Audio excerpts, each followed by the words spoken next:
हाय. आजच्या ह्या व्हिडिओमध्ये आपण टेबलमध्ये डाटा कशा पद्धतीने ॲड करतो, एडिट करतो, डिलीट करतो, ह्या गोष्टी आपण बघणार आहोत. मग आपण त्यासाठी हा एक डेमोचा टेबल बघतोय. हा जो टेबल तुमच्या समोर दिसतोय, हा एक डेमोचा टेबल आहे.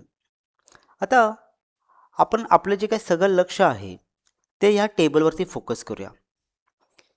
आता ह्या टेबलमधली जर प्रत्येक रो जर बघितली, म्हणजे फॉर एक्झाम्पल आता आपण आपलं सगळं लक्ष ह्या टेबल नंबर 1 मधल्या रो नंबर 1 वरती फोकस करूया. तर प्रत्येक रोच्या राईट हँड साईडला तुम्हाला 2 बटन्स दिसतील. एक असेल एडिट आणि दुसरं असेल डिलीट.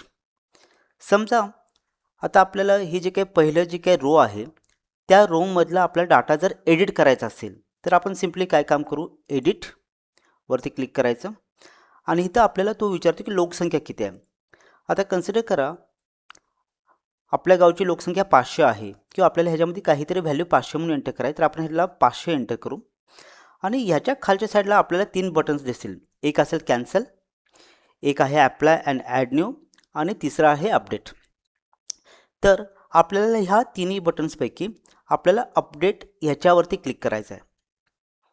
आपण अपडेट ह्याच्यावरती क्लिक केल्यावरती आपण जी काय व्हॅल्यू तिथं टाईप केलेली ती इथं लगेच दिसायला लागेल. म्हणजे आता आपल्या गावची लोकसंख्या 500 आहे हे इथं दिसायला लागलं. त्याच पद्धतीने कुठली जरी आपल्याला रो एडिट करायची असेल तर आपल्याला सिम्पली त्या रोच्या समोर जे एडिट बटन आहे त्यावरती जायचं आणि त्याच्या खालच्या साईडला जी काही संख्या आणि माहिती लिहिलेली आहे त्यामध्ये आपल्याला व्हॅल्यूज एंटर करायच्या आहेत. लक्षात घ्या, हे जे काही व्हॅल्यूज आहेत वरच्या शीर्षकच्या ह्या आपल्याला अजिबात खोडायच्या नाही आहेत जर कधी लिहिलेल्या असतील तर. फक्त आपल्याला ज्या व्हॅल्यूज एम्प्टी आहेत त्याच ह्याच्यामध्ये आपल्याला फक्त डाटा एंट्री करायची आहे. आता आपण रो नंबर 7 वरती फोकस करूया. ह्या आता कन्सिडर करा आपल्याला एखादी रो जर डिलीट करायची असेल तर आपण सिम्पली काय काम करू, तर त्याच रोच्या समोर इथं आपल्याला डिलीटचा देखील आयकॉन दिसेल. ह्या डिलीटवरती क्लिक करायचं. डिलीटवरती क्लिक केल्यावरती तो आपल्याला कन्फर्मेशन विचारेल की तुम्हाला हे खरंच डिलीट करायचं आहे का. आपण ह्याला डिलीटवरती क्लिक करू.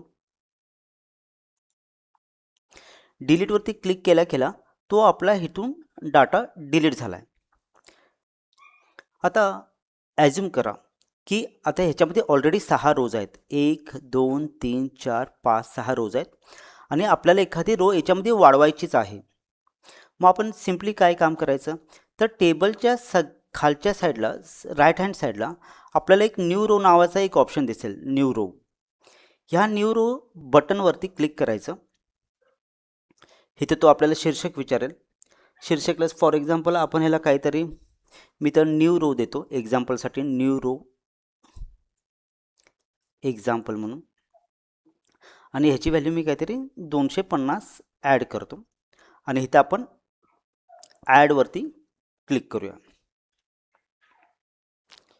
आता आपण ज्याला तसं करतो त्याला ती जी काय आता आपली नवीन रो होती ती इथं ॲड झालेली आहे. ओके, म्हणजेच काय, टेबलमध्ये फक्त आपण 3 गोष्टी करू शकतो.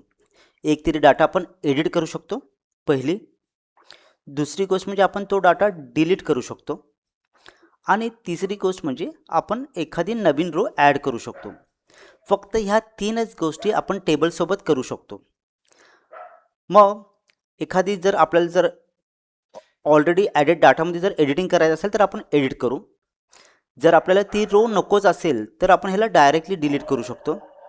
आणि तिसरी म्हणजे काय, की जर आपल्याला एखादी नवीन रो जर ॲड करायची असेल तर आपण डायरेक्टली न्यू रो ह्या बटनवरती क्लिक करून आपण आपली नवीन रो ॲड करतो. तर अशा पद्धतीनं आपण आपल्या टेबलमध्ये डाटा ॲडिशन, डिलिशन आणि मॉडिफिकेशन्स करू शकतो. आता ही जी काही प्रोसेस आपण बघितलेली आहे ही सगळ्या टेबल्सला लागू पडते. म्हणजे आम्ही ज्या वेबसाईट्स करतो त्या वेबसाईटवरती जेवढे टेबल्स असतील त्या सगळ्या टेबल्सला हीच डाटा ॲडिशनची मेथड लागू पडते. आशा करतो की हा व्हिडिओ आणि हा टेबल ॲडिशनची प्रोसेस तुम्हाला खूप चांगल्या पद्धतीने समजलेली असेल. काही शंका असल्यास आम्हाला फोन करून विचारा. आम्हाला तुम्हाला मदत करायला नक्की आवडेल. Thank you very much.